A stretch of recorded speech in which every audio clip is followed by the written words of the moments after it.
Hello everybody, and welcome to today's video. I just wanted to talk about a couple things, see where it goes. A little bit about cycling.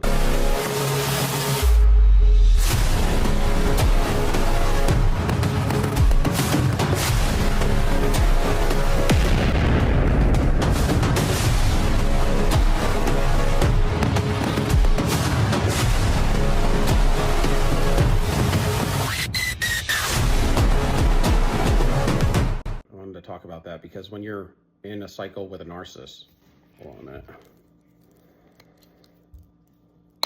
When you're in a cycle with a narcissist, right, and then you leave, and it could be anybody toxic or any situation that's not doing well for you. It's, there's a lot of things that don't even have to be related to necessarily narcissism, but individuals and unhealed wounds that cause people to become heavily narcissistic.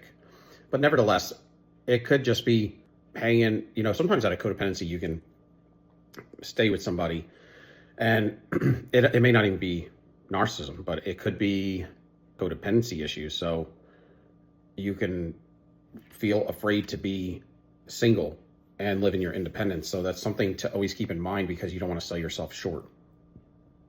I hate that term. You don't want to sell yourself at all. It shouldn't even be a term, but you don't want to, you don't want to be with the wrong personality type. You want to have somebody that you can choose and that you can really grow with.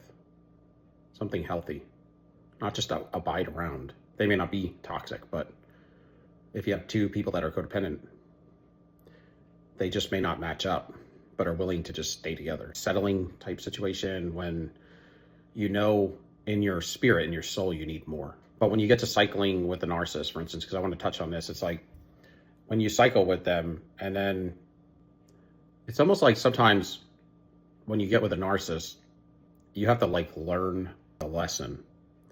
And if you don't learn the lesson, then you're going to end up repeating it. It may be with that individual, but maybe that individual learns a lesson before you do. And maybe one individual never learns a lesson. But let's say you learn the lesson because you're on this channel. At some point you learned the lesson. If you're away from the narcissist, and it's as if you are able to retrieve, how you can go out there and you could have many partners, and it could be intercourse, but it could be just people that you're connected to that you shouldn't be. You can still have soul ties with people that are not healthy, and they can cause a lot of disruptions in your life and a lot of bad karma or negative reaping. They don't promote you. They're not teaching you good things. That's the thing as well. Because whoever you're with, it could be relatives, siblings, it could be parents, caregivers, friends, and lovers. It doesn't matter. They're all in your energy. And when you have a bunch of people in your energy, that in itself can be chaotic. You probably don't want to have a bunch of people corded into you because you'll probably never get any rest, and it will cause confusion in itself. And you won't be able to have a personal relationship with somebody without having too many problems. Somebody who is running a big business, you're going to have individuals that are going to help you with that. Because if you were to do it all, you're going to go home and try to be with your love partner, but you won't be able to invest into the relationship like you should, because you're going to have all these different people corded up to you, and you're going to have to deal with them being in your energy. Plant really good people in your life, be able to position people so you can job things out appropriately, people that are good and people that you trust. So it's kind of the same thing on a personal relationship with a love partner. People that have more than one love partner at a time, I think we've all tried to do that once in our life, maybe when we were younger, just trying to handle the juggle of two relationships, so energetically draining. And you probably didn't do it for long. You could just imagine anything more than that. The problem with what drains you is if you have a conscience, mainly. But even somebody that doesn't have too much of a conscience, it's less energetically draining for them. I'm talking to people that are in humanity who have consciences. And for those individuals, us, it's very draining because not only are you lying, then you're also cheating, right? Doing things that are not ethically right. Anytime you're lying or cheating, you're in a lot of other things. You're in theft because you might just be stealing somebody's time because you're using them. So now you're in the usury and you're in the manipulation. What more than one relationship at a time Let's say just you're trying to run two because you're immature or whatever. When that happens, it breaks down every single ethical wall or boundary. That's why it'll talk about a little bit of leaven spoils the whole lump. Because once it gets in one little spot, it's just everywhere. And it puffs it up. It puffs up the dough. Yeast makes the dough puff up. And that's the pride. You just have to have a little bit of yeast. And in relationships, it's like trying to run two love partner relationships without them knowing, right? I'm just using these for an example, just to show you how degrading it ends up being. That one thing can lead to a multitude of negative things that will get you off your path. And when you get off your path and you do it long enough, those things become bigger, greater, more puffed up. And then it clouds up your mind and it fogs up your mind. And then what you once knew as a truth makes you question later. Is it really a truth? When you knew before you did what you did a long time ago, when you started it, you knew, you had heavy conviction that it was completely wrong, but you still did it. There's the conviction, right? That's where you're running two relationships and right away you're cheating, you're lying, you're manipulating. It always leads to jealousy because triangulation will occur. It still happens whether you act on it or not. If you care and you have love, right? It doesn't mean you're showing it, but those convictions that you feel, you're away from everybody and you're at work, or you're trying to sleep and rest, or you'll hear the phone ring. And early on in this situation where you're trying to date two people at once, you hear the phone ring and you can get nervous or anxious or paranoid. Who is it? What did they find out? What lie do I have to make up to make them believe that I'm not doing that? And who is it? Is it this one or that one? Or is it their brother, their sister, their mother, their father, whoever who found out something? You know what I mean? So right away, there's no peace, there's no rest.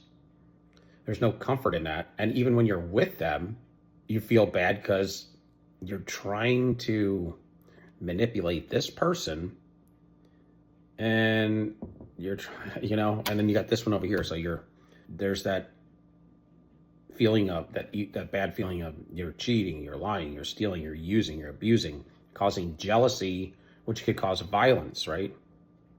It could lead to a very bad ending if somebody gets hurt. And then you don't want to go out.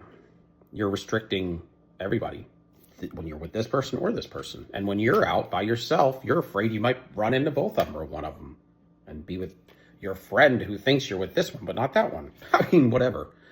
But see how it goes? So then you're going to want to isolate and stay home.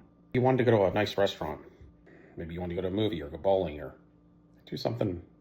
Just take a walk downtown, get a coffee.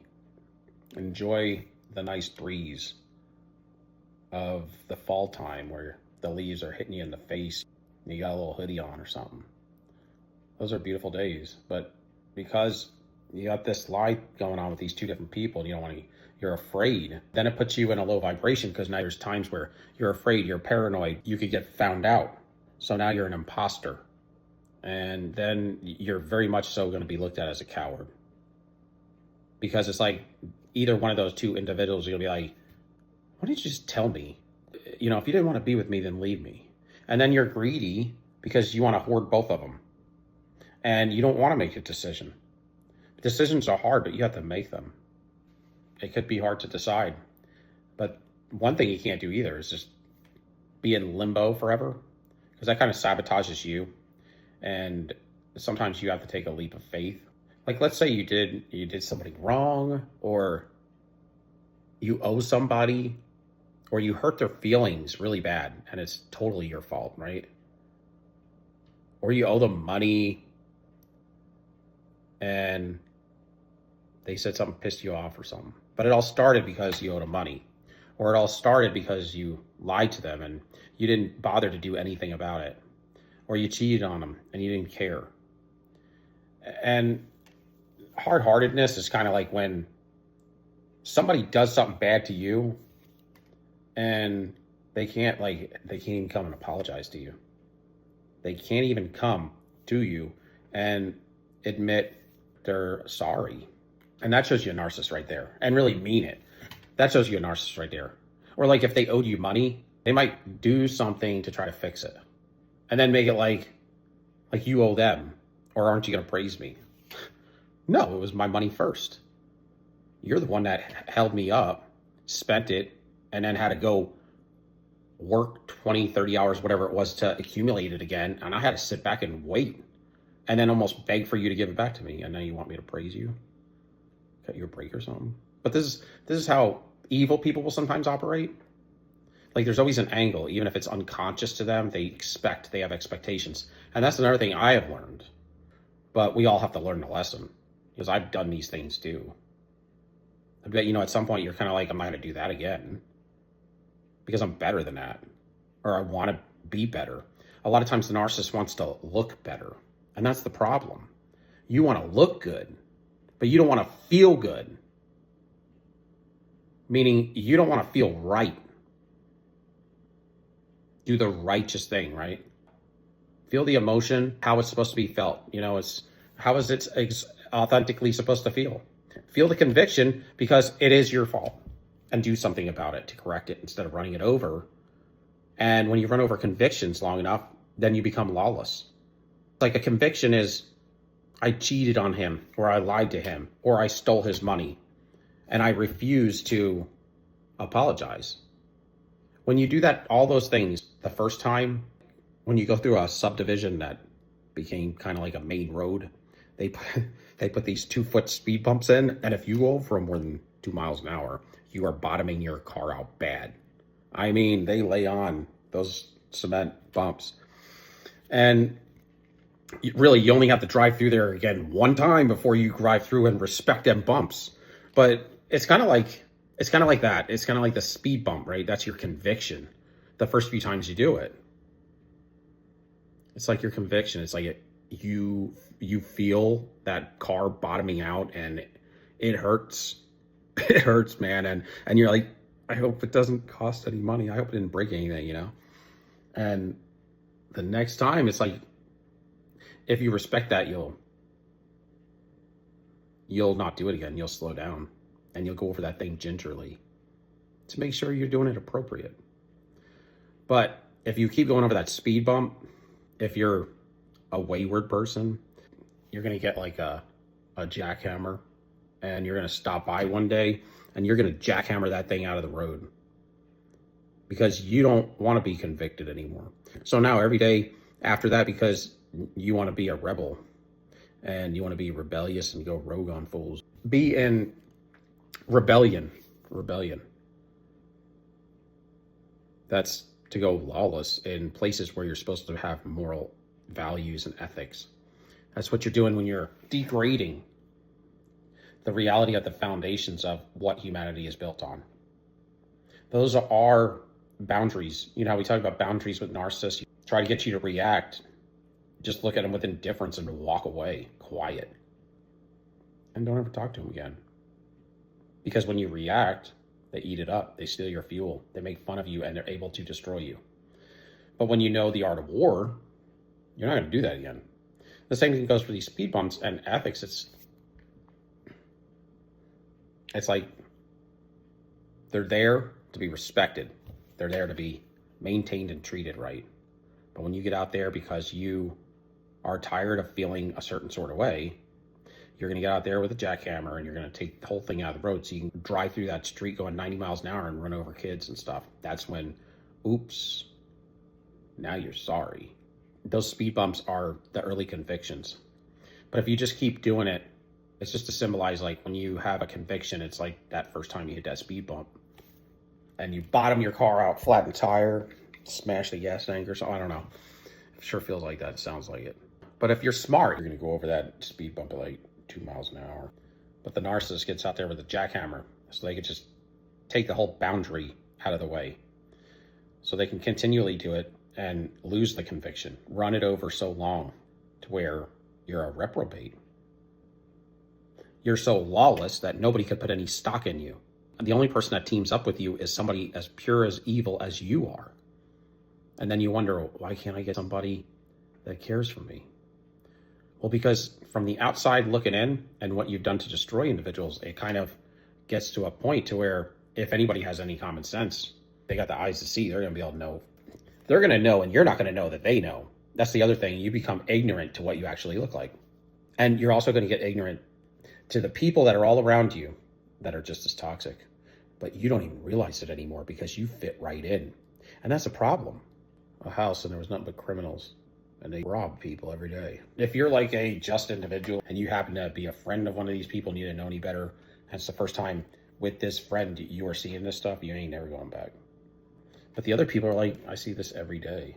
I didn't realize how bad it was until I got away from it long enough and was able to see it from a macro view. A lot of times people get used that way because you put yourself in that energy and you've done it to where you're vibing with them. And when you vibe with people like that, you should expect anything that comes at you because you're with liars, cheaters, and thieves. They may even be unalivers. Nevertheless, they're always out to get ahead by any means necessary. There's no honor amongst thieves, period. But, you know, a lot of people, they think they're going to get ahead. Are you going to get ahead when you got the $5 grand right now and you drinking your little vinegar drink or whatever?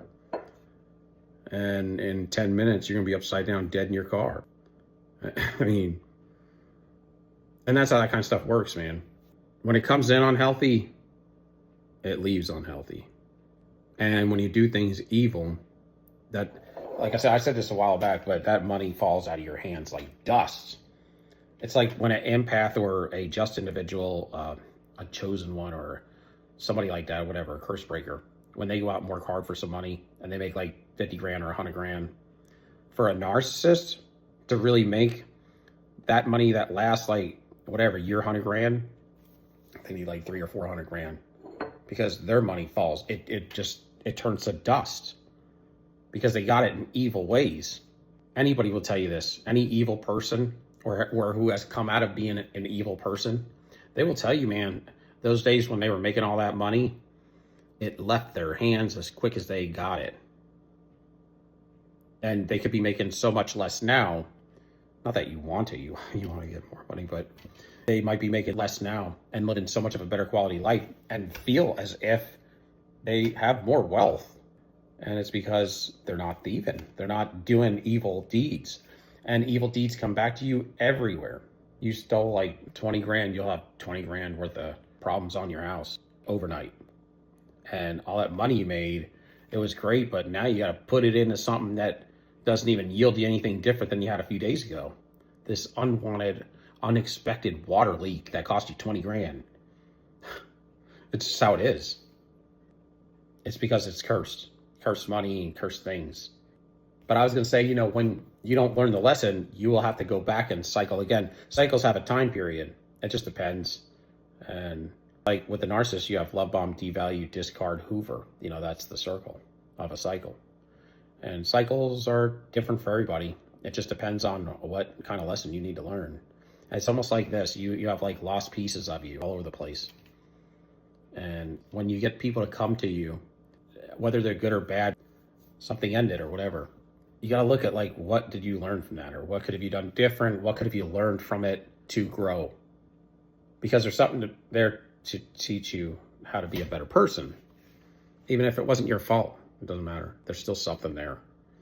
And sometimes until you learn a lesson, meaning pick up the pieces of you that you lost from your childhood till now.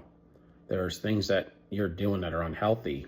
And in that cycle of what you are stuck in or doing were lessons to bring you back to who you were in your wholeness as a young child before you lost all these pieces of you, which turned you into a broken individual.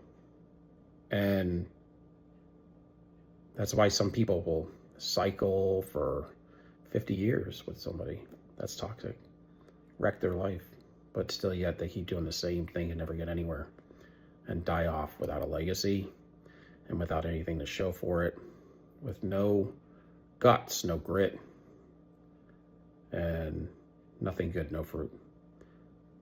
Because they never learned a thing. They were on autopilot. They were moving like humanity moves, but with no thought, or one thought, or one or two thoughts, and that was it. They never veered off from them one or two thoughts. I want to make more money. I want to have more things. And I want to be with this person, even if they're destroying me, whatever. Those are the only thoughts they may have for their whole life. And I want pancakes on Sunday. That's it. Learn the lesson. And not always, but a lot of times when you have to look back or go back to old relationships, it's a lot of times you're supposed to have learned something from there. And when you go back, it's like you're going back into the folly. You're knowingly and choosing to make the wrong turn on purpose consciously. And I think the only time that you can, what looks like go back with somebody is not that you went back, but you kept moving forward. And at some point in time, that other individual did the same thing, separate from you without you knowing, and were able to present yourselves new again.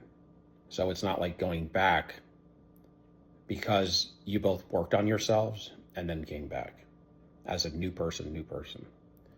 That's why I say most of the time, meaning like 90% of the time it's bad. But there's that 5 to 10 where it could be worth it. But you have to be really careful. And it should be something that, it's like you have to be cautious, but you should know. It's kind of weird. But I guess that's what I'm going to talk about today. So if you can give me a like, subscription, a thumbs up, love you all. The next time. So, peace be out.